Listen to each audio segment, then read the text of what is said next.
ಓಂ ಶ್ರೀ ಗುರುಭ್ಯೋ ನಮಃ. ಹರಿ ಓಂ.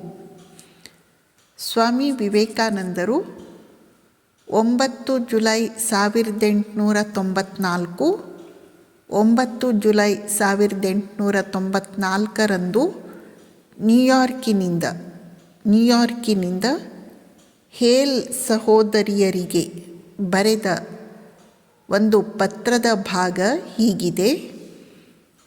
ಅದಕ್ಕಿಂತ ಮುಂಚೆ ಸ್ವಾಮೀಜಿ ಈ ಪತ್ರವನ್ನು ಯಾವ ಸಂದರ್ಭದಲ್ಲಿ ಬರೆದಿದ್ದಾರೆ ಎಂದರೆ, ಸ್ವಾಮೀಜಿ ಅಮೇರಿಕದಾದ್ಯಂತ ಸಂಚರಿಸಿ ವೇದಾಂತದ ಸಂದೇಶವನ್ನು ಬಿತ್ತರಿಸುತ್ತಿದ್ದರು.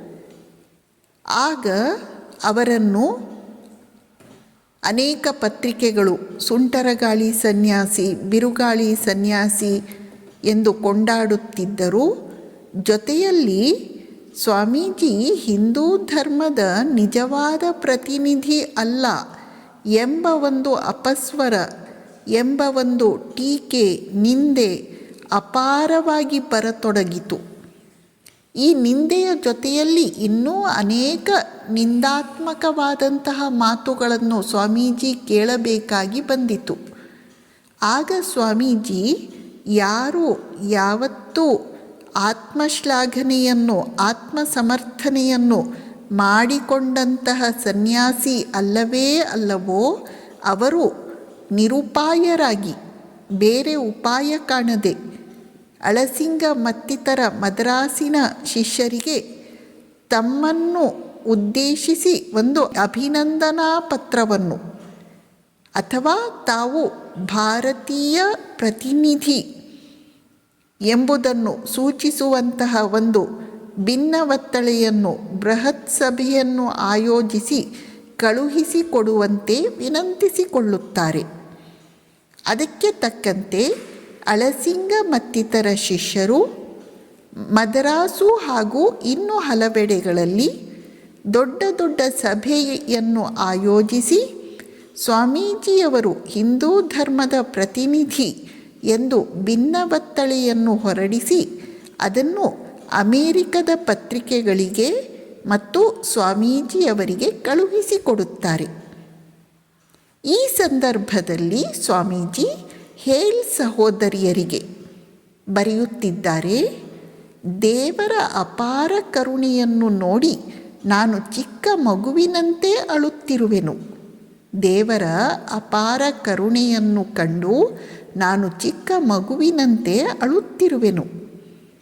ಅವನೆಂದಿಗೂ ತನ್ನ ಭಕ್ತರನ್ನು ಕೈ ಬಿಡುವುದಿಲ್ಲ. ಇಷ್ಟೊಂದು ಅಪಾರ ದಯೆಯ ಎದುರಿಗೂ ಕೆಲವು ವೇಳೆ ನನ್ನ ಶ್ರದ್ಧೆ ತತ್ತರಿಸುವುದು ಎಂದರೆ ನಾನೆಂತಹ ಪಟಿಂಗನಾಗಿರಬೇಕು.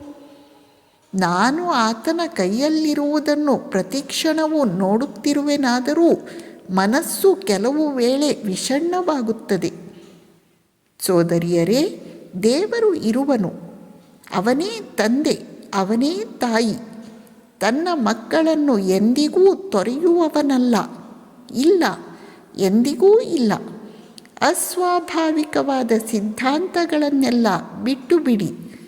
ಆತನ ಮಕ್ಕಳಾಗಿ ಆತನಲ್ಲಿ ಶರಣು ಹೊಂದಿ. ನಾನು ಇನ್ನೇನನ್ನೂ ಬರೆಯಲಾರೆ. ತುಂಬ ಆಲೋಚನೀಯವಾದ ಪತ್ರ. ಭಗವಂತನ ಅಪಾರ ಕೃಪೆಯನ್ನು ಕಂಡು ಸ್ವಾಮೀಜಿ ಮಗುವಿನಂತೆ ಕಣ್ಣೀರು ಹಾಕ್ತಾ ಇದ್ದಾರಂತೆ. ಯಾಕಂದರೆ ಭಗವಂತ ತನ್ನ ಮಕ್ಕಳನ್ನು ಅಷ್ಟು ಮೇಲಕ್ಕೆ ಎತ್ತಿ ಹಿಡಿಯುತ್ತಾನೆ. ಅವನು ತನ್ನ ಮಕ್ಕಳನ್ನು ಯಾವತ್ತೂ ಕೈ ಬಿಡುವುದಿಲ್ಲ. ಮತ್ತೆ ಸ್ವಾಮೀಜಿ ಹೇಳುವ ಮಾತು ಎಷ್ಟು ಸ್ವಾರಸ್ಯಕರವಾಗಿದೆ. ಇಷ್ಟಾಗಿಯೂ ಕೂಡ ಕೆಲವೊಮ್ಮೆ ಭಗವಂತನ ವಿಷಯದಲ್ಲಿ ಅವರ ಶ್ರದ್ಧೆ ಅಲುಗಾಡುತ್ತದೆಯಂತೆ. ಸ್ವಾಮೀಜಿಯವರೇ ಹೀಗೆ ಹೇಳಿದ ಮೇಲೆ ಇನ್ನು ನಿಮ್ಮ ಕಥೆಯನ್ನು ಏನು ಕೇಳ್ತೀರಾ? ಮೂರನೆಯದಾಗಿ ಸ್ವಾಮೀಜಿ ಹೇಳ್ತಾ ಇದ್ದಾರೆ, ನಾನು ಅವನ ಕೈಯಲ್ಲಿರುವ ಯಂತ್ರ. ಇದನ್ನು ನಾನು ಪ್ರತಿಕ್ಷಣ ನೋಡ್ತಾ ಇದ್ದೇನೆ. ಅವನೇ ನಮ್ಮ ತಾಯಿ, ತಂದೆ, ಬಂಧು ಬಳಗ ಎಲ್ಲವೂ ಆಗಿದ್ದಾನೆ. ಅವನು ತನ್ನ ಮಕ್ಕಳನ್ನು ಎಂದಿಗೂ ಬಿಟ್ಟುಕೊಡುವುದಿಲ್ಲ. ಆದ್ದರಿಂದ ದೊಡ್ಡ ದೊಡ್ಡ ಸಿದ್ಧಾಂತಗಳನ್ನೆಲ್ಲ ಬಿಟ್ಟು ಬಿಡಿ, ಮಕ್ಕಳಾಗಿ ಅವನಲ್ಲಿ ಶರಣು ಹೊಂದಿ. ಸ್ವಾಮೀಜಿಯವರ ಹೃದಯ ತುಂಬಿ ಬಂದಿದೆ. ಇನ್ನು ಮುಂದೆ ಅವರಿಗೆ ಏನನ್ನೂ ಹೇಳಲಿಕ್ಕೆ ಆಗುತ್ತಿಲ್ಲ. ನಮಸ್ಕಾರ.